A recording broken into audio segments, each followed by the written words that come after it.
venir a esta segunda conferencia de las jornadas de 28 jornadas de astronomía, ciudad de Palencia. Para abreviar un poquito y no alargarnos e ir al grano, hoy tenemos a Fernando Buitrago, viene de Valladolid, de la UBA, nos va a hablar de galaxias y de eso ya se va a encargar Fran, compañeros, amigos y demás familia, digamos, ¿no? Trabajo, de mucho trabajo, efectivamente, pero de un trabajo que gusta y encanta, ¿no? La investigación, el meterte ahí en estos campos que los novatos no llegamos, pero ya os encargáis vosotros de hacernos llegar y trasladar toda esa información. Entonces, voy a dejar, porque luego a las 9:30, como pasó ayer, vienen los currantes, están en su derecho y nos dicen que hay que abreviar. ¿De acuerdo? De nuevo, muchas gracias y le dejo el micrófono a Fran para que nos haga la presentación de Fernando Buitrago, que nos va a hablar sobre todo de galaxias. Madre mía.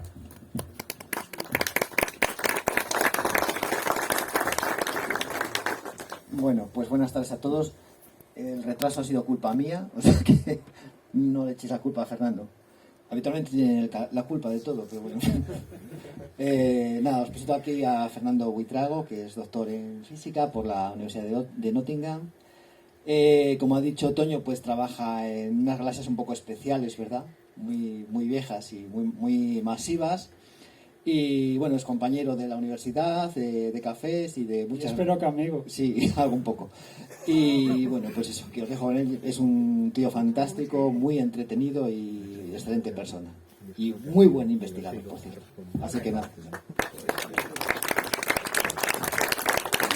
Bueno, pues muchas gracias por las presentaciones. Gracias a todos por haber venido.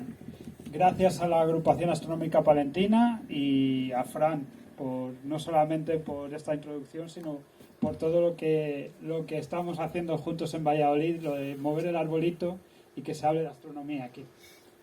Bueno, no sé si reconocen el fondo, por ejemplo, de esta transparencia. Esto es el cielo de Salamanca.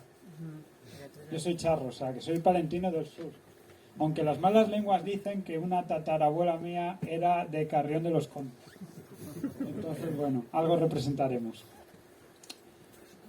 La charla se dice un poquito sola, ¿no? O sea, que es esta milonga de las galaxias, porque muchos de ustedes son astrónomos amateurs y obviamente saben del tema, pero mucha gente vendrá aquí pues a ver qué contamos. Primero de todo, ¿qué es lo que nos dice la cultura popular que son las galaxias? Pues estamos inundados de las referencias de galaxias, pero no sé, tiene que ver algo con estrellitas, algo con el espacio, la guerra de las galaxias. Tiene que ser esto muy divertido porque hay naves y hay alienígenas y bueno, las cosas que se escuchan por aquí, pero cosas. Verdaderamente es difícil tener una idea apropiada de qué es una galaxia, quizás excepto, no sé si esto suena o no. Sí. Excepto quizás lo que nos han enseñado en el colegio a todos, ¿no? Que nos suena que una galaxia es como un conjunto de estrellas. Bueno, los más avezados del lugar harán referencia a esto, ¿no? Lo de cuando salimos a la noche en un lugar particularmente oscuro, después de 4 o 5 minutos nuestros ojos se empiezan a acostumbrar a esta oscuridad y empezamos a reconocer como una especie de franja luminosa en la mitad del cielo. En verano se ve particularmente bien porque traza muy bien la constelación del Cisne. Y esto es lo que nosotros llamamos la Vía Láctea, o sea, nuestra galaxia, el grupo de estrellas donde nosotros vivimos. He cogido esta foto porque hace justicia más o menos a lo que vemos cuando vamos a nuestros pueblos. Sin embargo, muchas gracias. Se ve mejor, sí, señor. Más todavía las de delante. Sin embargo, vemos bastantes cosas aquí. Ahora. Mucho mejor. Que difieren un poco de la idea que les estaba contando. En primer lugar, no solamente es una franja de luz, sino que es una franja también de oscuridad. Esto hace referencia a que no solo hay estrellas, sino también otros componentes como por ejemplo polvo y gas. Y hablando de estrellas, nosotros sabemos que estos son muchas estrellas porque allá en el 1600 Galileo Galilei cogió pues el primer telescopio, miró aquí y descubrió que toda esta luminosidad se compone de puntitos muy pequeños, mucho más pequeños que todas estas que vemos por aquí en los otros lados de la imagen. ¿Qué es lo que sucede? Que estas están tan lejos de nosotros que las vemos como una nebulosidad difusa, como esta luz difusa que hay más allá. Sin embargo, tanto estas estrellas como estas de aquí pertenecen a nuestra propia galaxia. ¿Cómo es esto? Bueno, pues esto me imagino que es también una imagen que está también en nuestro imaginario colectivo. Cualquier cosa que sea una galaxia es algo que tiene forma espiral, es azulito, y esto de aquí deben ser estrellas. Bueno, pues sí, de hecho es así.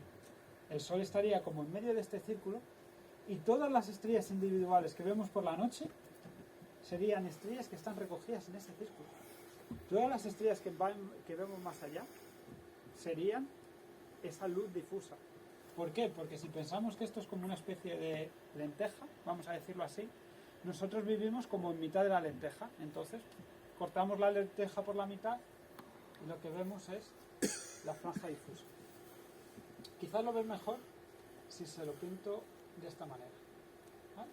Esto sería la galaxia, tanto vista de cara como vista un poquito, no del todo de canto, pero sí un poco inclinada.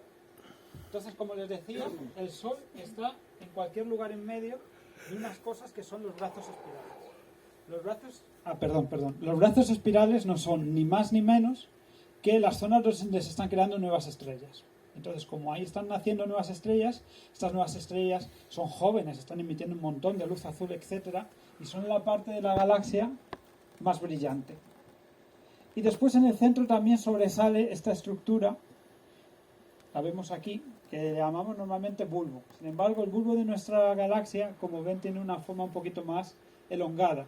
Es lo que nosotros llamamos una barra. El Sol, desde este centro de la galaxia, pues está a 30.000 años luz. Que bueno, nos puede parecer, pues vale, un número como otro más. Piensen que cada uno de estos años luz, en realidad son 10 millones de kilómetros. Con esto no se pueden hacer una idea, ni ustedes ni yo, de la ingente distancia a la que estamos del centro de nuestra Vía Láctea. Y mientras el Sol va rotando alrededor de este centro a una velocidad de 220 kilómetros por segundo. Que bueno, cuando lo ponemos así decimos, bueno, pues debe ser rápido, ¿no? O sea, en un segundo va de aquí a Santander. Bueno, si lo pongo en kilómetros por hora, 800.000 kilómetros por hora. Y eso es el Sol, nosotros vamos a decirlo así, estamos pegados. Verdaderamente nos estamos moviendo nosotros a esa distancia en todo momento, aunque ustedes no se den cuenta. Estamos a 800.000 kilómetros por hora. Pues bueno, la magia de las galaxias, ¿verdad? Lo que les dije, tenemos la galaxia de cara, con el Sol aquí. Vamos a ver la de canto para ver las distintas partes que tendría la galaxia. Ya hemos hablado del centro, que es esta parte que se llama el bulbo, que en nuestro caso hemos visto que es un poco alargado. Y aquí se dan cuenta que el bulbo, esto no es una foto, es una representación artística, pero se dan cuenta que lo hemos representado con color rojo. ¿Por qué? Porque estas estrellas son al revés de las que había en los brazos espirales. Son estrellas muy pequeñitas y muy viejas. Son estrellas rojas. ¿Vale? Entonces, es una componente antigua de la galaxia. Mientras que los brazos espirales están en esto que llamamos el disco. Los brazos espirales nacen estrellas, es por eso porque les he dicho son más visibles. Sin embargo, la mayor cantidad de estrellas residen en este disco donde están los brazos espirales, que es, por así decirlo, la onda que se va propagando donde se van formando las estrellas. Entonces, este disco es azul y está lleno de estrellas jóvenes. Y después, pues tenemos alrededor pues, los cúmulos estelares, por ejemplo, los cúmulos globulares tan bonitos que vemos en nuestras astrofotografías, estarían en 3 dimensiones alrededor de la galaxia. Y después tenemos una componente también esférica que se dan cuenta que lo llamamos el halo estelar. Este halo se dan cuenta que también tiene un color enrojecido. ¿Por qué? Porque aparte de ser como los restos de la formación de la galaxia y por tanto tener estrellas muy viejas, sabemos a día de hoy que galaxias mucho más pequeñas que la nuestra, que caen por gravedad a la nuestra, poco a poco les vamos robando estrellas Y esas estrellas muy antiguas, de esas galaxias pequeñitas, vienen a formar como una especie de, ¿cómo les diría yo? Eso, esfera, casquete, alrededor de nuestra galaxia. Sin embargo, esto es lo que llamamos halo estelar. De todo lo que hablamos aquí es estrellas, es gas, es polvo, como les decía, componentes que sabemos cómo funcionan en nuestro día a día, porque están compuestos de la misma materia que nosotros. Sin embargo, para que este sistema de estrellas funcione de la manera que funciona, o sea, que todas las estrellas estén haciendo estas órbitas y tal, y que estén formando un solo cuerpo, tendría que haber en teoría muchísima más materia que por gravedad fijara todo esto en ese lugar. Y esto sería algo mucho mayor que envuelve la galaxia, que sería un halo de una materia desconocida. Una materia que, como no radia luz, los astrónomos somos tan tontos que la hemos llamado materia oscura. Punto. ¿Qué es esta materia oscura? No tenemos ni idea. ¿Cómo interacciona esta materia oscura con nosotros?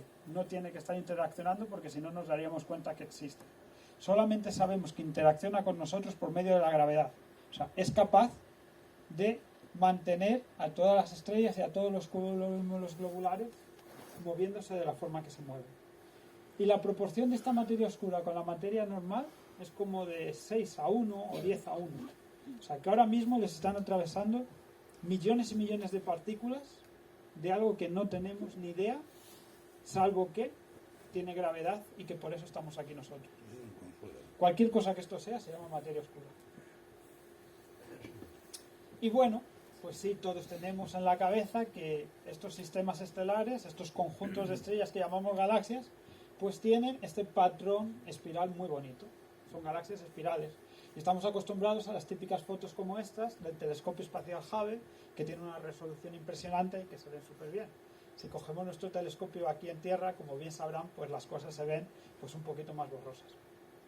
Pero esto no es el fin de la historia. Existen más tipos de galaxias. Por ejemplo, decía Fran que yo estudio las galaxias más masivas del universo. Las galaxias más masivas del universo son pelotas gigantescas de estrellas que se llaman galaxias elípticas.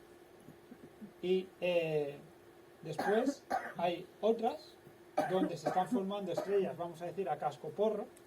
Como pueden ver aquí, todo esto tiene color rojo, no porque sean estrellas muy antiguas, como en este caso, sino porque aquí esta foto está con el filtro H alfa. Entonces, estas estrellas que están en plena ebullición de formación estelar son las que llamamos galaxias irregulares. Entonces, estas compuestas por estrellas jóvenes, espirales, compuestas por estrellas muy viejas, las elípticas, y las irregulares, que son aquellas que se están formando. Todas las clasificamos pues, en esta especie de diagrama de tenedor que de alguna forma intenta ordenar por qué las galaxias tienen esta estructura. De hecho, aquí tenemos la explicación.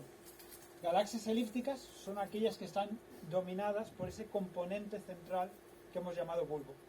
En ellas el bulbo es la parte más importante de la galaxia, mientras en las galaxias espirales la parte más importante de las galaxias es este disco donde se están formando estrellas. Y después ya podemos tener pues, bulbo tradicional aquí dentro de estas, y aquí tenemos la barrita como la que tenemos dentro de nuestra Vía Láctea. Bueno, pues ahora, aparte de las formas que tienen las galaxias, ¿qué tamaño típicamente tiene una galaxia?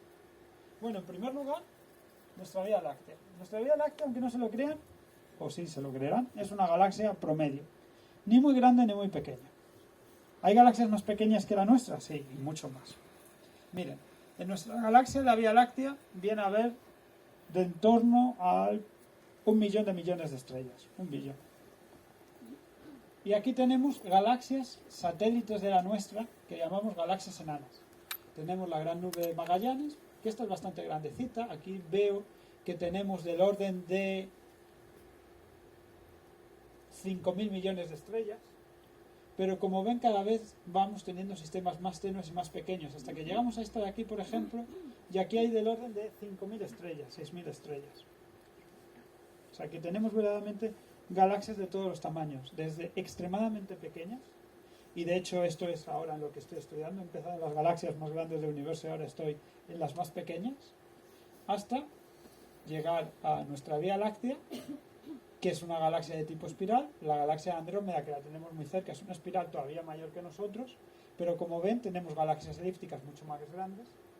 Aquí, por ejemplo, es donde vimos el primer agujero negro que se sacaron una foto hace un par de años, y tenemos esta galaxia supergigante.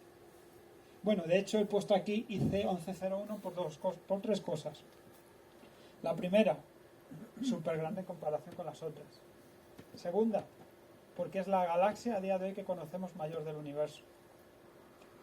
Y tercera, porque al ser tan grande, todo el mundo tenía miedo a meterle mano. Esto es también, de nuevo, aquí verán una representación artística. De hecho, la imagen que tenemos del telescopio espacial Hubble solo es del medio y todo lo demás está cubierto, pues, súper fatal, porque la gente verdaderamente no sabía cómo meterle mano. Sin embargo, pues hace en abril o en mayo, ya no me acuerdo cuándo nos fuimos, aquí tenemos al equipo de la Universidad de Valladolid, que aquí tienen la foto que hemos sacado. Para los que sean aquí astrónomos amateurs, 10 horas en el filtro G, 5 horas en el filtro R, con un telescopio de 2,5 metros. Y si pusiera aquí la Vía Láctea, la galaxia de Andrómeda quedaría ahí. O sea, es una galaxia gigantesca. Y lo que queremos ser es el primer grupo en el mundo que sea capaz de investigarla y sea capaz de decir por qué esta galaxia es así. De hecho, también tenemos datos de Chile y del centro para demostrar que si esta es la mayor galaxia que existe en el universo, tiene dentro el mayor agujero negro que se va a ver en el universo. Bueno, todo esto poco a poco. Y como les decía, este es el grupo de gente que trabajamos aquí, y como pueden ver, los dos estudiantes que tenemos, esta de aquí, Samané Raji, trabaja conmigo en la Universidad de Valladolid, iraníes. Ahora que está viendo todos los problemas y tal, bueno, estas chicas les diré que llevan velo, no porque se lo exigen, sino porque ellas quieren llevarlo. Están muy descontentas con la situación que ahora hay en su país. No solo hablemos de astronomía, hablemos también un poco de cultura y de las cosas que suceden en el mundo. Y después hemos hablado de los tamaños, hemos hablado de las formas. ¿Dónde están las galaxias? Bueno, a mí siempre me gusta decir que las galaxias son como las personas. Hay algunas que viven solas, hay algunas que viven en pueblos de galaxias, hay otras que viven en ciudades de galaxias. Nosotros vivimos en un pueblo, y nuestro pueblo se llama el Grupo Local. Tenemos nuestra Vía Láctea y tenemos, como les había comentado, la galaxia de Andrómeda. Y rodeados por toda esta plétora de galaxias satélite que nos rodea. ¿Vale? Esto es nuestro pueblo.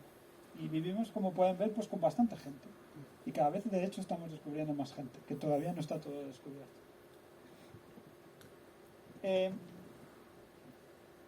Ahora aquí. ¿Cuál es la ciudad que tenemos más cerca de nosotros? Una que la llamamos el cúmulo de galaxias de Virgo, que se encuentra, como ve, ya empezamos, si antes las distancias eran increíbles, 60 millones de años luz. ¿Qué será esto? Y cada año luz eran esos 10 billones de kilómetros. Bueno, lo primero que pueden ver aquí es eso, muchas galaxias juntas, más que antes, y no solamente tenemos discos, sino que empieza a haber estas galaxias que llamamos elípticas. ¿Por qué será? Bueno, pero eso, ven que hay galaxias, pero no hay tampoco chorrocientos millones. Si lo de antes era, no iba a decir 20 años, una cosita un poquito más pequeña, esto podría ser Palencia.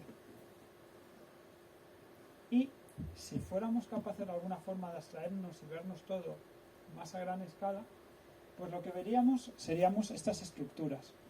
El universo a gran escala, pues son como las grandes capitales de galaxias, de las que salen carreteras hacia las ciudades, de las que salen carreteras hacia los pueblos, pero en vez de como los mapas que estamos acostumbrados a leer, pues esto tienen que imaginarse que es en 3 dimensiones. Esto de aquí lo llamamos los filamentos, que conectan los cúmulos y los supercúmulos de galaxias, y entre medios de estas sobredensidades de galaxias tenemos zonas completamente vacías, que son los grandes vacíos cósmicos. Claro, yo viendo personalmente esto diría, joder, pues me gustaría aquí conocer cómo sería el Madrid de las galaxias. Pues por ejemplo, aquí tienen cómo se vería una gran capital de galaxias. Esto es lo que nosotros llamamos un supercúmulo de galaxias. Y como pueden ver, tienen muchísimos de estos objetos. Tienen aquí 2 galaxias elípticas gigantes. Y pueden ver además que entre las galaxias elípticas hay mucha luz difusa. Esto es lo que llamamos la luz intracumular. O Son estrellas que se han ido depositando poco a poco en el centro de estas superestructuras y son estrellas que verdaderamente no están unidas a ninguna galaxia. Son estrellas vagabundas. Es un pensamiento súper bonito. Y después aquí verán como una especie de cosas distorsionadas, que podemos decir que son galaxias distorsionadas. Verdaderamente no están distorsionadas, son galaxias que estarían en la parte de detrás de este cúmulo de galaxias. Y la gravedad es tan grande que la luz, cuando nos llega a nosotros, llega completamente distorsionado. Es como si viéramos las galaxias que están en el fondo de la imagen a través de un vaso, del culo de un vaso, y sus formas quedarían completamente distorsionadas debido a la gravedad de este cúmulo de galaxias. Hay tantas galaxias, hay tanta materia oscura que son capaces de distorsionar cómo llega la luz a nuestros ojos de estos objetos. Y de nuevo, muy interesantemente, como les había comentado antes, en el grupo local yo no había visto ninguna galaxia elíptica. En Virgo había visto un par de galaxias elípticas y aquí lo que más veo, sin lugar a dudas, son galaxias elípticas. ¿Qué es lo que está pasando aquí? Bueno, lo que pasa es que hay choques de galaxias. Nosotros lo llamamos las fusiones de galaxias. Son estas imágenes tan bonitas. ¿Y cómo chocan dos galaxias? Es como cuando un choque va y choca con el otro. No tiene absolutamente nada que ver. ¿Por qué? Porque habíamos hablado que las distancias entre las galaxias son gigantescas. Y de hecho, dentro de la propia galaxia, las distancias entre las estrellas también son gigantescas. Nosotros, la estrella que tenemos más cerca a nuestro Sol, está a 4 años luz. Que de nuevo, puesto en contexto, son 40 billones de kilómetros. O sea, que verdaderamente cuando una galaxia choca con otra galaxia, lo que se hacen es atravesarse una a la otra. No hay ningún choque de estrellas. Sin embargo, como tienen mucha gravedad, tanto un objeto como el otro, poco a poco van distorsionando sus formas. Y entonces, como ven, pues se van formando estos arremolinados de estrellas, van saliendo, de hecho, como ven, estrellas dispersas debido a este choque, y poco a poco se van formando, como de donde antes había dos, ahora se forma solamente una. Y donde antes había un orden de rotación en estos discos, se forma un caos. Y estos son las galaxias elípticas. De hecho, les había traído unos vídeos para que vieran cómo sucede esto. A ver, a día de hoy hay muchos tipos de astrónomos. Ustedes están acostumbrados a los astrónomos observacionales, como yo. Gente que coge el telescopio y ve qué es lo que sucede. También existe el astrónomo teórico. Por ejemplo, si estuvieron en la charla de ayer, Diego coge lápiz y papel y se dedica a intentar investigar cómo va a evolucionar el universo o qué le sucedió al universo. Y después también hay astrónomos que trabajan con superordenadores de miles y millones de CPUs y lo que hacen es, de alguna forma, simular las condiciones físicas del universo y ver qué es lo que va a pasar con estos sistemas. Entonces, a ver si esto lo consigo rular. Sí. Aquí lo que tienen es el gas de la galaxia, no las estrellas. Y como ven, son dos galaxias espirales, se traspasan una con la otra y poco a poco van viendo como debido a la gravedad se van distorsionando, salen estos abanicos de estrellas individuales y poco a poco se van a ir uniendo. Además acaban de ver de alguna manera como que ha habido un erupto en el centro. ¿Soy yo o se han dado cuenta también ustedes? A ver si volvemos a ver alguno más de esos. ¿Van a chocarse los centros? Uy, y ahí veo que está saliendo como cosas. ¿Qué está pasando? Bueno, así. Y como ven además, el gas que antes era eso, azul, indicando que era frío, ahora cada vez se convierte en gas rojo, que significa gas que está muy caliente, y el gas muy caliente no es capaz de formar estrellas. Tiene que ser muy frío para condensarse en estrellas. Ahora vemos qué es lo que sucede con las estrellas, que sería verdaderamente lo que yo vería con mi telescopio, o por lo menos con mi telescopio normal. Y entonces de nuevo van viendo cómo se van distorsionando estas formas, y como les decía, poco a poco las estrellas jóvenes azules desaparecen y solo van quedando estrellas viejas, hasta que al final se queda esta pelota gigantesca de estrellas que son las galaxias elípticas. Y todo esto, como les digo, es una simulación por ordenador donde vamos viendo cómo estas estrellas individuales van evolucionando de dos discos hasta formar una galaxia elíptica. Y claro, donde hay muchas galaxias, como son en estos cúmulos y grupos de galaxias, son donde estos choques son más eficientes y formamos estos objetos. Entonces, yo les había dicho que había visto una especie de eruptos. ¿Qué es lo que está sucediendo aquí? Bueno, pues que ha habido un componente del que no les he hablado, que es ¿qué es lo que existe en el centro del bulbo, en la parte central de la galaxia? A día de hoy sabemos que en la mayor parte de las galaxias, en la gran mayoría de ellas, dentro existe lo que nosotros llamamos un agujero negro supermasivo. También los que estén interesados aquí en la astronomía sabrán que los agujeros negros se forman en el interior de estrellas gigantes. Pero cuando hablamos de estos agujeros negros normales, son agujeros negros que pesan pues lo que pesa una estrella. Aquí estamos diciendo que, por ejemplo, si viéramos el caso de nuestra Vía Láctea, nuestro agujero negro central de nuestra galaxia pesa 4 millones de veces el Sol. O sea, no como un Sol, sino como millones de soles. ¿Cómo se forman estos objetos? ¿Cómo evolucionan estos objetos? Bueno, lo primero, aquí tienen una galaxia elíptica. Aquí está la imagen compuesta de estas tres. Aquí está visto con luz normal. Pero sin embargo, si observo con ondas de radio, donde soy capaz de ver el gas, observo con rayos X, que son la radiación, como saben, más energética del universo, veo que está saliendo un montón de materia de sus centros. Si fuéramos capaces de hacer un zoom en el centro, lo que veríamos es que tienen un agujero negro de estos supermasivo, como les digo, donde poco a poco la materia va cayendo a este cuerpo y mucha parte, obviamente, entra dentro de él. Sin embargo, las condiciones físicas aquí son tan extremas que también mucha parte de esta materia que va cayendo sale eyectada en las direcciones perpendiculares a estos agujeros negros, formando esta especie de chorros que ustedes ven aquí. Bueno, pero ¿qué digo? Si es que ya tenemos imágenes de agujeros negros. Esto ya se lo puedo decir desde hace un par de años con imágenes realistas. Toda la tecnología que tiene el ser humano se concentra en esta imagen que ven aquí. Se han usado los mayores ordenadores que teníamos, con los mayores telescopios que existen en el planeta Tierra, todos conectados en tiempo real, para sacar este manchurrón. Pero este manchurrón negro que ven aquí, rodeado de una especie de lucecita, es este agujero negro central, que es la máquina que va echando estos que les decía chorros a los lados. Y aquí lo que tendrían, si fuéramos capaces de verlo con una resolución mejor de la que tenemos ahora, pues sería nuestro agujero negro con su horizonte de eventos y alrededor toda esta materia que poquito a poco va cayendo a él.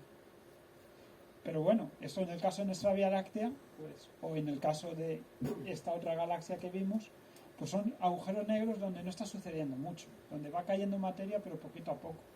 Sin embargo, existen galaxias en nuestro universo donde cae tantísima materia en sus agujeros negros centrales que la luz y los chorros que emiten estos agujeros negros centrales completamente oscurecen a la emisión de todas las estrellas de la galaxia. Y estas son unas galaxias especiales que habrán escuchado hablar que llamamos cuásares. Cuásares viene de la expresión cuasi estrellas. Aquí lo que parece que vemos es una estrella, pero si de alguna forma sustraigo la fuente puntual en esta imagen, veo que verdaderamente hay una galaxia por detrás. Sin embargo, este agujero negro está completamente destrozando todo el medio que tiene alrededor. ¿Cuántas cosas había en esto que llamamos galaxias y todavía no lo sabíamos? ¿Qué tal voy de tiempo, José Antonio? 10 minutos. Entonces, vamos a intentar poner esto en el panorama del universo. Esto es como una especie de mapa de cómo es todo nuestro universo, ¿no? Ayer me imagino que Diego les hablaría muy bien sobre el principio del universo.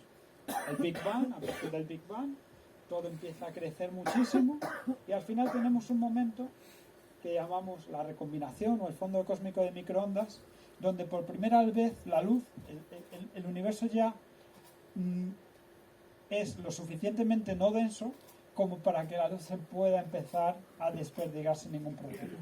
En ese momento, entonces, como ya no todo tiene que chocar contra todo, los electrones caen en los núcleos atómicos y formamos los primeros átomos del universo.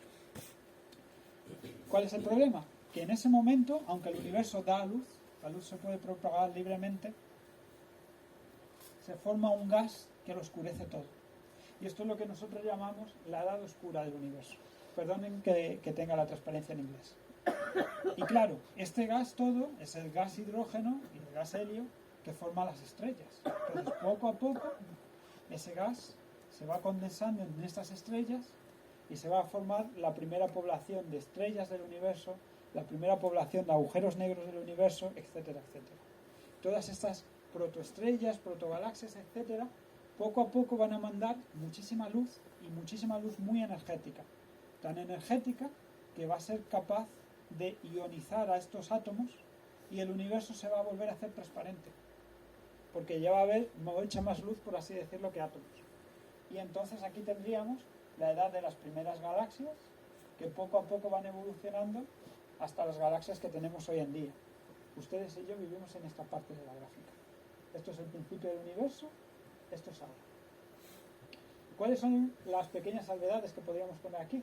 Bueno, que gracias al telescopio espacial Hubble, esta época del universo la empezamos a entender más o menos cómo funciona. Sin embargo, la parte de esta reionización, cómo el universo se volvió a hacer transparente, llegando a estas edades oscuras, cómo fueron estas primeras estrellas, cómo fueron estas primeras galaxias, verdaderamente no tenemos ni idea. Y es por eso que hemos mandado al espacio el sucesor del Hubble. Bueno, aquí les quería poner, pero esto lo voy a hacer muy rápido, ya que me gustan a mí tanto las simulaciones por ordenador, cómo el universo, pues poco a poco, se volvió a hacer visible. Miren, aquí tienen, fíjense en este cubo de aquí, amarillo significa que el universo se empieza a hacer visible y aquí que el universo es completamente opaco.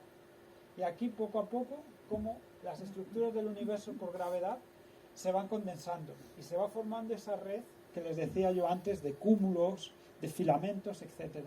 Aquí lo vemos cómo se forma, las estrellas van enviando los fotones, son estas pequeñas explosiones que vemos aquí, y como verán, el universo poco a poco se va haciendo amarillo, se va haciendo transparente.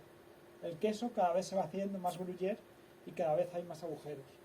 Y esto es lo que queremos investigar a día de hoy. Yo no quiero hacer esto en un ordenador, yo lo quiero hacer observacionalmente.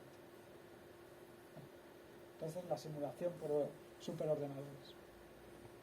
Entonces lo que les decía, ¿cómo estamos haciendo todo esto? Pues gracias a estas grandes máquinas que tenemos que llamamos los telescopios. Estos son los mejores telescopios que tenemos en la actualidad. El telescopio espacial Hubble, que ha revolucionado completamente de los años 90 cualquier conocimiento anterior que teníamos del universo, con las imágenes más nítidas de lejos que existen. Los telescopios, por ejemplo, del desierto de Atacama de Chile, aquí observando con el rayo láser. Estos, los radiotelescopios, por ejemplo, les decía, no solamente vemos con luz normal, también podemos ver con ondas de radio, podemos ver con rayos X, etcétera. Pero si quieren ver con luz normal, el mayor telescopio del mundo es este, se llama el Gran Telescopio Canarias, y tiene que estar en algún sitio de mi camiseta, y es el mayor telescopio óptico del mundo. Y es español y lo tenemos aquí. Hay que decirlo porque, coño, no todo lo hacemos mal, ¿no? Sin embargo, lo que se aproxima en el futuro va a cambiar todo lo que tenemos en la cabeza. Les decía, vemos con luz, ya no solamente vemos con luz, vamos a poder ver con ondas gravitacionales, como ya hacemos con algunos eventos. Sin embargo, ya vamos a tener telescopios de ondas gravitacionales en el espacio que van a darnos todavía muchísima más información. En Tierra vamos a tener, por ejemplo, este va a ser el mayor telescopio que está en construcción, que se llamará el telescopio extremadamente grande. Vamos a pasar de la generación de telescopios de 8 o 10 metros a este que va a tener 40 metros. Yo les digo, yo he estado en Chile, es una montaña, han cortado la montaña por la mitad y están construyendo esta cúpula que, como ven, va a ser el doble de grande que el Coliseo. Lo que hay ahí dentro, o sea, aunque no observe las estrellas, va a ser digno de ver. En ondas de radio vamos a hacer un telescopio tan grande, tan grande, tan grande, que va a abarcar desde Australia hasta Sudáfrica. Y todas las antenas de este radiotelescopio se van en tiempo real a mandar tanta información como toda la información que nos mandamos en la actualidad nosotros en Internet, en el mundo ahora, pero todo ese tráfico va a estar concentrado en un solo telescopio. Y como les decía, el sucesor del Hubble, el telescopio espacial James Webb, que está ya en el espacio y es capaz de ver mucho más en el infrarrojo y por tanto es capaz de ver mucho más allá en el inicio del universo. Esta es, siempre termino con esta imagen, la imagen más profunda que tenemos del universo.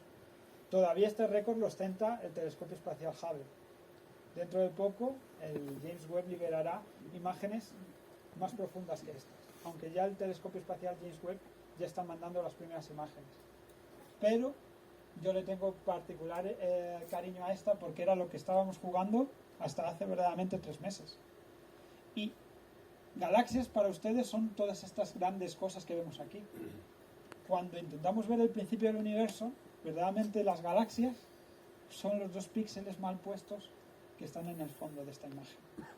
Y si quieren ver ya lo que estamos haciendo con James Webb, pues vemos estos manchurrones que, como ven, son píxeles. ¿Aquí cuántos píxeles puede haber? ¿100 píxeles? Y estos 100 píxeles es la galaxia, por ejemplo, el candidato a galaxia más lejano que tenemos, a más de 13.000 millones de años luz.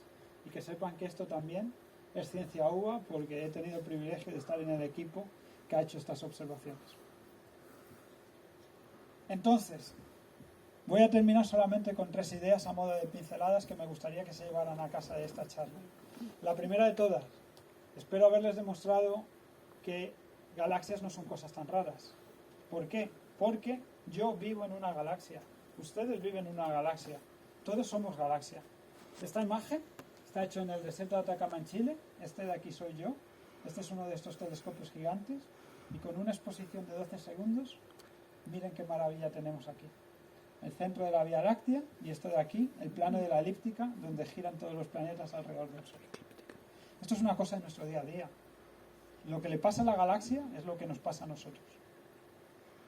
Por otra parte, si tú quieres estudiar astronomía, y lo digo para toda la gente joven, si quieres, puedes, en la UBA. Este señor de aquí, el primer autor de este artículo, es mi estudiante de doctorado, que lo tienen ahí, Jesús Fernández, que es de Palencia. Entonces, que sepan que estamos haciendo en Palencia investigaciones de este tipo. Les quería pedir un aplauso para Jesús.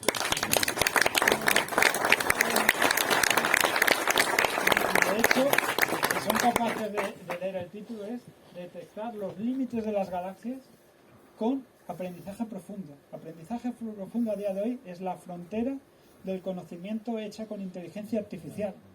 Estamos usando ordenadores para que aprendan por nosotros cómo son las galaxias y que después nos los cuenten. Y bueno, no lo estamos haciendo nosotros, lo está haciendo Jesús. Si quieres en la UBA, puedes estudiar todas estas cosas tan increíbles. Y por último, pues nada, después de decirles que estas cosas son de andar por casas, pues me gustaría solamente terminar con el asombro. Yo muchas veces a mis alumnos en clase les pido que me calculen cuántas galaxias hay en el universo. Y, por ejemplo, después que me digan, una vez dicho eso, cuántas estrellas hay en el universo. Y la típica pregunta, ¿qué hay más? ¿Granos de arena en las playas de la Tierra o estrellas en el universo? Cada punto que ven en cada una de estas imágenes, hay millones de estrellas contenidas allí. Millones de estrellas que tendrán millones de planetas. Y les he dicho, materia oscura, gas y polvo. Entonces, ante esta maravilla que es nuestro universo, ¿qué nos queda por decir? La astronomía es el estudio, como decía Siniestro Total, de quiénes somos, de dónde venimos y a dónde vamos. Muchas gracias.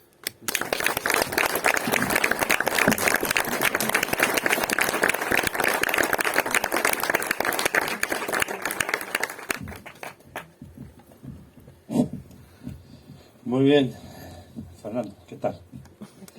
Después de esta exposición y de dejarnos un poco así, nos has dejado nublados, diríamos, ¿no? Preguntas de los presentes, ¿alguna duda? ¿Dudas? ¿Curiosidad? Entra un poco en el meollo de lo que nos ha estado hablando Fernando. Hola, buenas. Me ha encantado, por cierto. Que yo no soy ni astrónoma, ni física, ni nada, o sea, no tengo ni idea.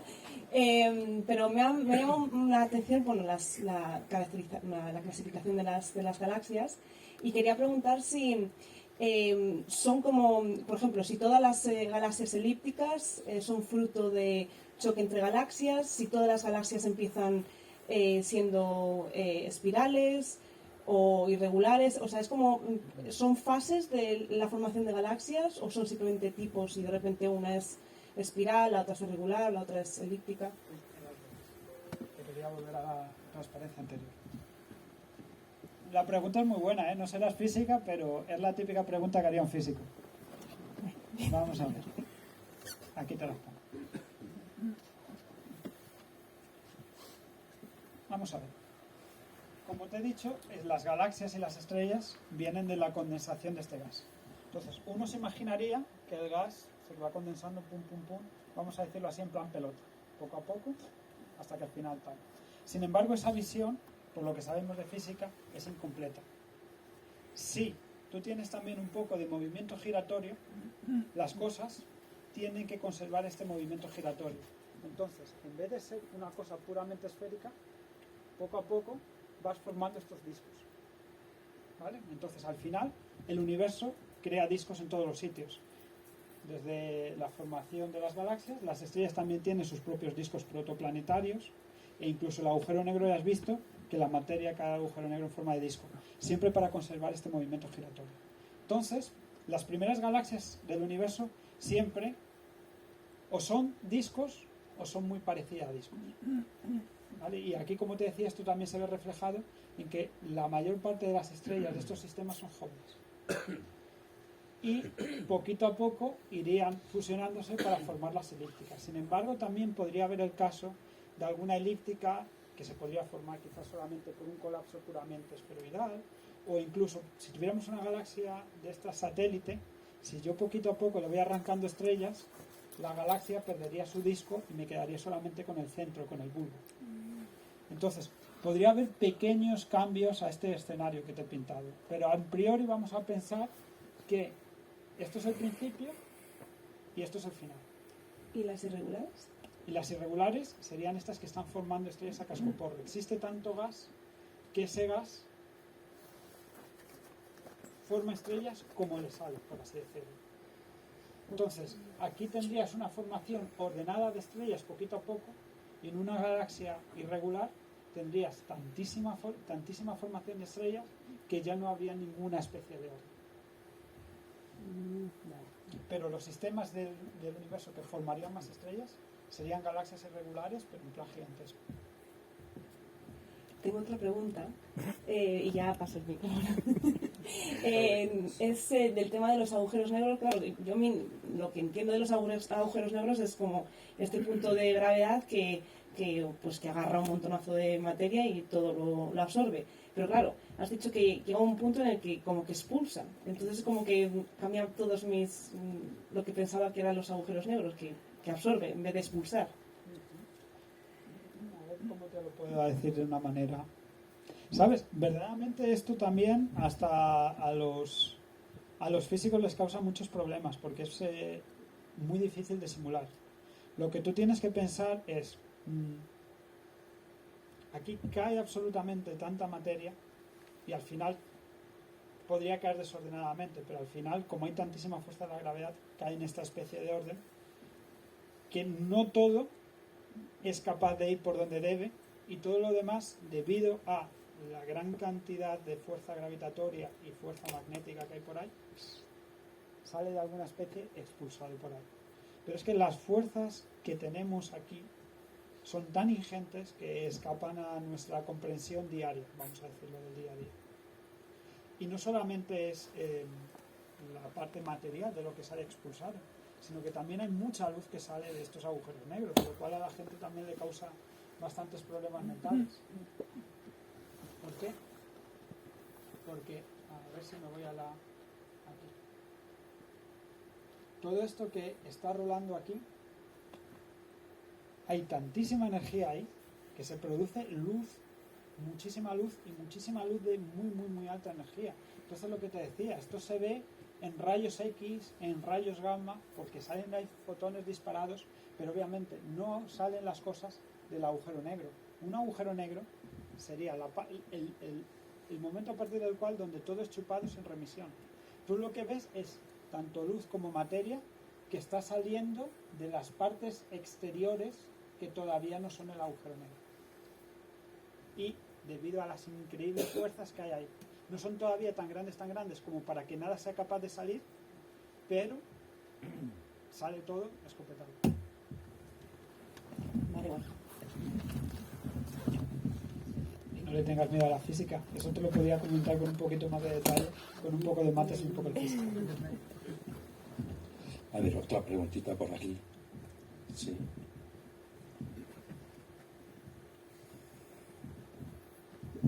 Muchas gracias. Yo tengo dos preguntitas. Una, ¿se acaba todo con los agujeros negros o se vuelven a reciclar? Esa es una. Y la otra es, si no fuera así, ¿por qué si hay estrellas, galaxias en todas las direcciones del universo y están emitiendo luz continuamente, ¿por qué no es continuamente de día?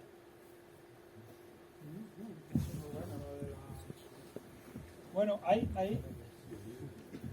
muchas cosas, hay mucha tela que cortar en sus preguntas. A ver, lo primero de todo, el problema de los agujeros negros, o por lo que nos gusta a todo el mundo hablar tanto de agujeros negros, es porque es la frontera del conocimiento. O sea, verdaderamente el conocimiento humano acaba aquí, en esta línea que ven aquí, en el horizonte de sucesos. En ese momento a partir del cual la luz no puede escapar. Nada puede escapar a partir de ese momento. Entonces, ¿qué pasa ahí? Pues sinceramente no tenemos ni idea. A ver, si todo es lo que nosotros pensamos, tienes ahí mucha materia dentro, sea una singularidad significa que caiga todo en algo puntual o que haya más estructura. Si tú juntas agujero negro con agujero negro, se tiene que formar un agujero negro mayor. De hecho, esta es una de las hipótesis de cómo se crean los agujeros negros en el centro de las galaxias. Y lo de por qué no todo está iluminado, pues luz hay en todos los sitios. Pero, por ejemplo, nuestro universo, y se lo habrá contado ayer Diego si estuvo en la charla, este escenario que les he pintado es para los amigos, porque el universo a partir de este momento está en expansión. Y no solamente está en expansión, sino que está en una expansión acelerada. Cada segundo el universo se hace más grande que el anterior. O sea, cada segundo la tasa en que el universo crece es todavía mayor. Entonces, llega un momento en que yo no puedo ver más allá del universo porque a la luz no le ha dado tiempo a viajar todavía. El universo se expande todavía más rápido que la velocidad de la luz. Entonces, bueno, esto tiene muchas connotaciones, etcétera, etcétera. Yo les voy a dejar solamente con la romántica. Cada segundo que hablo de todas estas galaxias están todavía más lejos de nosotros y cada segundo muchísimo más que el anterior. Es por eso que muchas veces en el universo no tiene mucho sentido hablar de distancias. Sí. Soy inexperta totalmente en todo esto, me gusta y me apasiona, pero no entiendo nada. Y Dejen de pedir perdón, todo el mundo no sabemos de cosas. he entendido que estas galaxias cada una están a una distancia, Sí. pero es que no me entra en la cabeza cómo medís las distancias de los miles de millones de años luz. Estoy alucinada. Muy bien, esa también es una pregunta súper pertinente y que quizá teníamos que haberla hablado aquí. Bueno, lo primero de todo, usamos como una escalera de distancias. Primero de todo, soy capaz de ver las distancias a las que están las estrellas más cercanas de nosotros. Cuando tengo esa distancia de las estrellas más cercanas de nosotros, puedo ver estrellas más lejanas haciendo paralelismos. De hecho, este paralelismo, que es la clave de la escala de distancias, fue descubierto por una mujer a principios del siglo XX. Para que vea que no solo son descubrimientos de astrónomos, sino que hay mucha astrónoma aquí metida. De ahí soy capaz de ver, bueno, pero las galaxias más cercanas también están compuestas de estrellas cercanas. Entonces, con eso consigo ver la distancia de las galaxias más cercanas. Y después digo, coño, si soy capaz de sacar a las galaxias más cercanas también, a las que no están un poquito más, como ven, poquito a poco me voy alejando. Sin embargo, al final vamos a recurrir a una cosa, debido a esta expansión acelerada del universo y que las distancias son siempre cambiantes, que es lo que los astrónomos llamamos el desplazamiento al rojo. ¿Qué es el desplazamiento al rojo? El desplazamiento al rojo, que es que como el universo está en expansión, al revés. Como el universo está en expansión, la luz de cualquier objeto está sometida a esta expansión. Por tanto, las ondas que nos llegarían de ese objeto las vamos estirando. Eso lo ve usted en su día a día en lo de la ambulancia. La ambulancia, cuando viene hacia nosotros, la oímos más aguda. Pero cuando se va alejando, la oímos más grave. Este hacerse más grave es las ondas de sonido que cada vez se van estirando más. Bueno, pues con las ondas de luz pasa algo similar. Lo único es que en vez de escucharlas, lo que pasa es que el color que nos llega de esas ondas cada vez se enrojece más. Y llega un momento que incluso traspasa la frontera del rojo y se va al infrarrojo. Entonces, por eso es por lo que el telescopio espacial Webb, este nuevo que está en el espacio, tiene que ver en el infrarrojo. Porque la luz que nos viene de las primeras estrellas y galaxias del universo está tan enrojecida, está tan estirada, que no soy capaz de verla con luz normal, sino que tengo que verla con luz infrarroja. Y cuando tengo esta luz infrarroja, de una manera inteligente, soy capaz de analizarla y soy capaz de decir, ñasca, estás a tantos años luz de luz. O sea que pueden ser incluso más pequeñas, no importa el tamaño. No importa el tamaño, solamente con saber el color de la onda, ya soy capaz de decirle dónde está.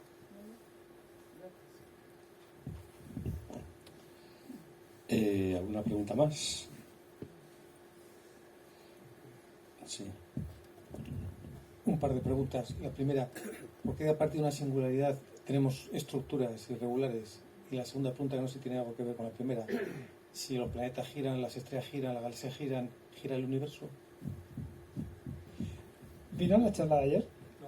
No, es que son mucho mejores preguntas para Diego que para mí, pero me voy a intentar defender lo mejor posible. La primera, cuando habla de singularidad, está hablando de singularidad del universo, está hablando del Big Bang. Lo primero de todo que tenemos que aclarar, no sabemos si hubo un Big Bang. Parece que hubo un Big Bang. Entonces, ¿cómo hay esa estructura? Bueno, pues pensamos que, lo primero de todo, hay algo y no hay nada, porque 1 menos 1 es 0. De nada, de repente puede haber algo. Y ese algo de repente tiene ahí todo lo que va a haber en el futuro. De alguna forma eso va decayendo en energía, y ese decaimiento en energía es lo que hace que todo poco a poco vaya creciendo y se vayan formando cosas complejas de algo que en principio quizás podría ser extremadamente simple. Sin embargo, como le digo, yo puedo remontarme mucho en la historia del universo, pero nunca voy a poder llegar al momento de decir esto era así, hay una frontera. Puedo saber cómo era el universo hasta que era 0.00000 muchos ceros un segundo, pero nunca he podido llegar al instante cero. Entonces, esas son nuestras ideas. Entonces, con eso les podría contar muchas teorías científicas de cómo se piensa que fue evolucionando todo, este decaimiento, después hay un proceso de inflación, etcétera, y de esto llegamos a algo más complejo. Y respecto a la idea de si el universo gira, es una teoría científica que ha habido por ahí, se llama los universos de Bianchi, si mal no recuerdo, y por cosmología está descartado, porque eso debería tener unos efectos observacionales de cómo vemos la estructura del universo que está muy lejana a nosotros. Pero si le digo la verdad, le voy a contestar con la frase que decimos más los científicos, no solamente los astrónomos, sino cualquier científico en nuestro día a día. No lo sé. Yo sé que la ciencia ha refutado la idea de que el universo está girando, pero exactamente el por qué, yo no lo sé. Tendríamos que hablar con un cosmólogo.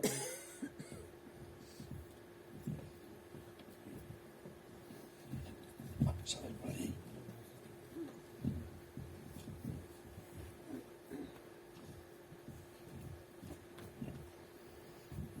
Hola, buenas tardes.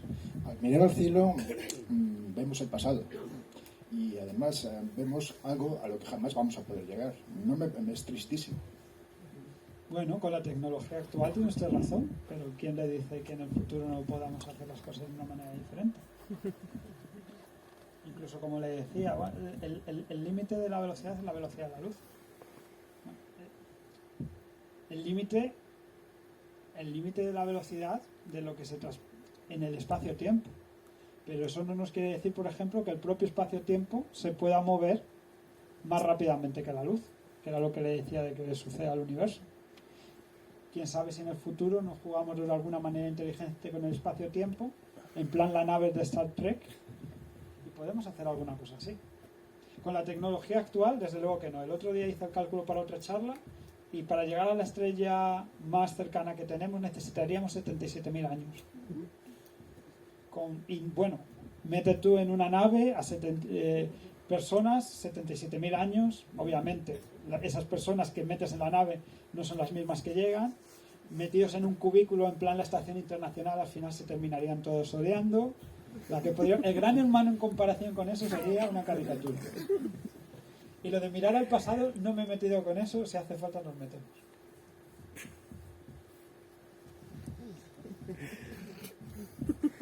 Cuando habláis de que en el espacio hay gas y polvo, que es lo que acaba formando las estrellas y otros cuerpos, el gas, lo puedo acabar de entender, serán átomos sobre todo a lo mejor de helio, hidrógeno y algún otro gas, ¿no? ¿El polvo? ¿Qué tipo de materia estoy refiriendo al polvo? No es polvo sólido. Los astrónomos también tenemos que reconocer lo que no somos los más listos de la Tierra. Todo lo que no es hidrógeno y helio yo lo llamo metales. Y los metales son lo que forman el polvo. Sobre todo, los elementos que hay, como estaba diciendo cuando me estaba tocando, vienen a ser carbono, oxígeno, nitrógeno. ¿Por qué? Porque son los que se forman de manera más eficiente dentro de las estrellas. Entonces, verdaderamente, lo que sucede es que estas estrellas, cuando son grandecitas, estas estrellas en plan cebolla, que van formando todos los elementos, explotan como si fueran una supernova y mandan al medio interestelar todos estos átomos. Pero claro, ahí pasan millones y millones de años, la historia de nuestro universo, y esos átomos poquito a poco se van juntando. Y verdaderamente sí, le tengo que decir que en el medio interestelar, de hecho es una rama completamente también diferente de la astronomía, que se llama astroquímica, llega a haber moléculas bastante complejas. Y quien dice moléculas, dice también pequeños granitos. Entonces, verdaderamente, cuando hablamos de polvo, el polvo está formado desde pequeños granitos, y cuando digo pequeños, estoy hablando de micras para abajo, hasta cadenas de átomos e incluso átomos individuales. De cosas que no sean ni hidrógeno ni helio. Y muchísimos compuestos orgánicos, al haber tantísimo carbono. Sí. De todas formas, para todo esto que es astroquímica, tenéis aquí a Fran, que de estas cosas sabe también 100.000 veces más que yo. Porque en los planetas es lo que hay, química. Vale, esto es una idea que tengo en la cabeza. Agujero negro no es una denominación que quizás se tuvo en algún momento determinado, pero que lo hemos dejado pues porque es un buen nombre, pero no se corresponde a la realidad. Bueno, Física, no conceptual. Claro. el nombre, como dice, es súper molón, ¿no? Y claro, como quiere ser como la frontera de nuestro conocimiento, se ha quedado.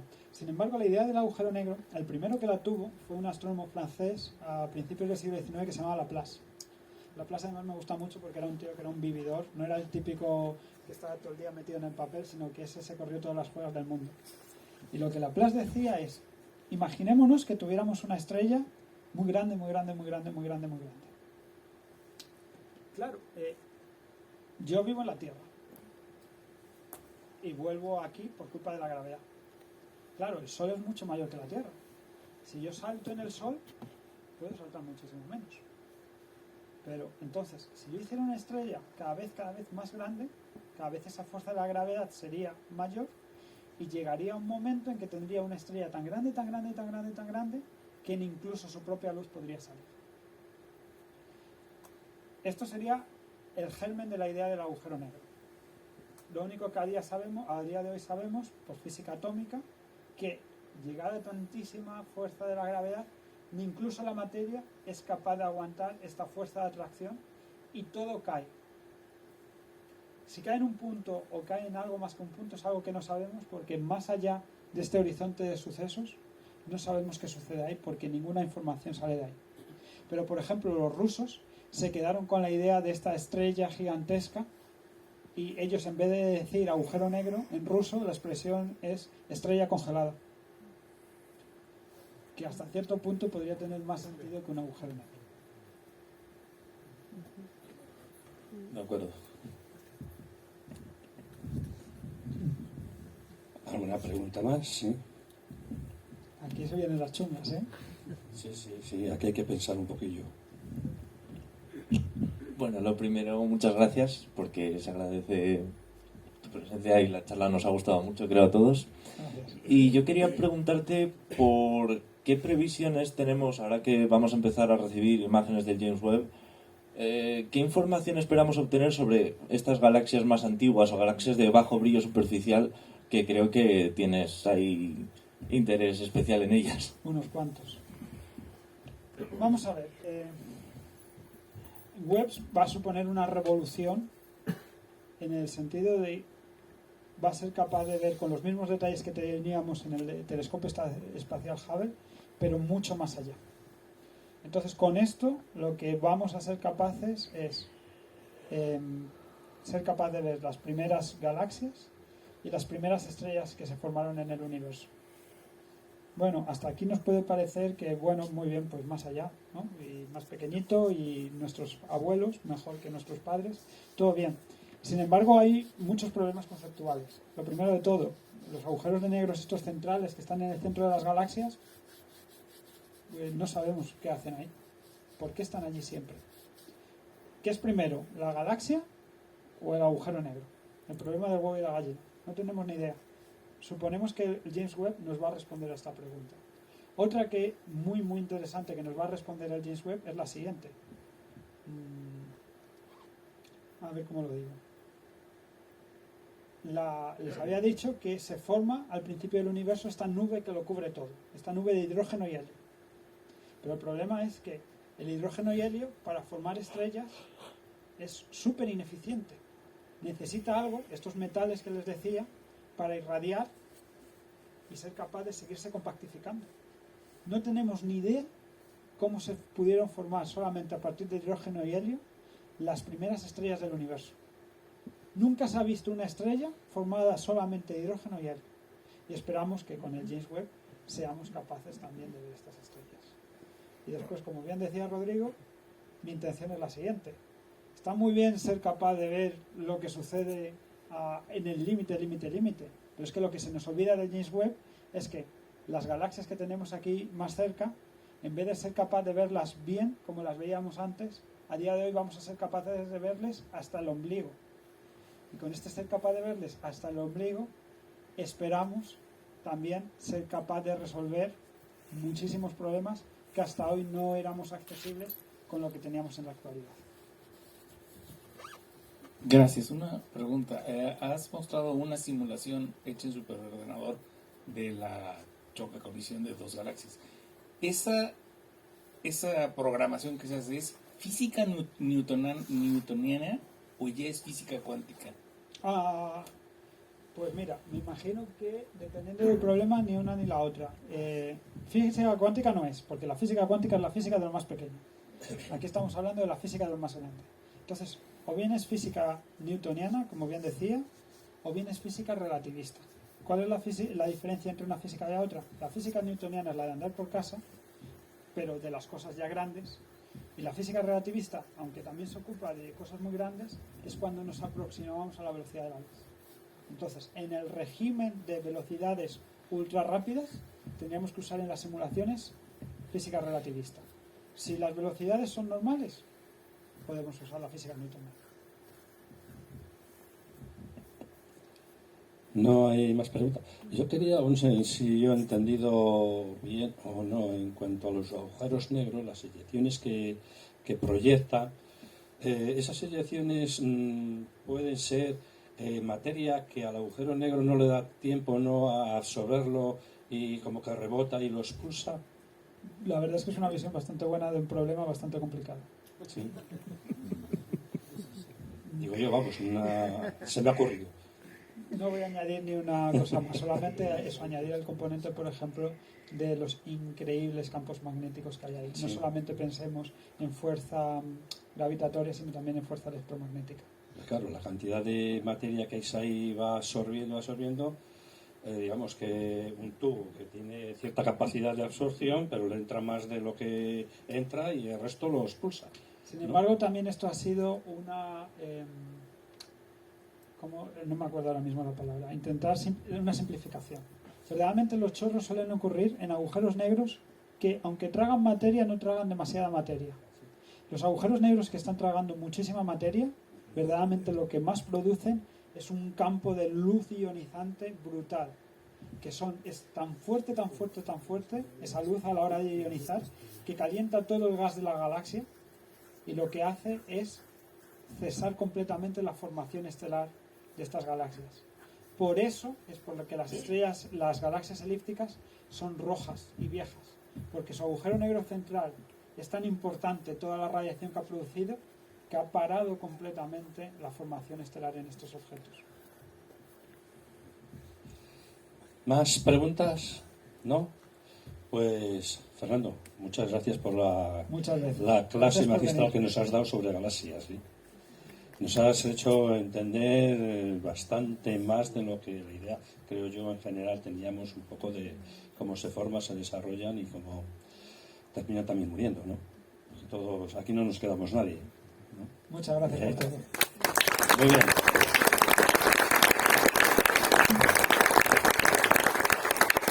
Pues mañana tenemos la tercera y última conferencia. Tendremos a Javier Peralta, que viene de Sevilla. Y nos va a hablar de Venus. Venus, el planeta más cercano a la Tierra, del cual conocemos bastante poco. Conocemos más de Marte, que está más lejos, donde hemos mandado ahí rovers, que nos han mandado unas imágenes extraordinarias y unos programas de investigación que, vamos, los tenemos todos los días en la televisión y en los medios de comunicación. En cambio, de Venus, pues sabemos bastante menos. Y mañana nos va a hablar de Venus pues Javier Peralta y esperamos vernos mañana. ¿De acuerdo? Muchas gracias a todos.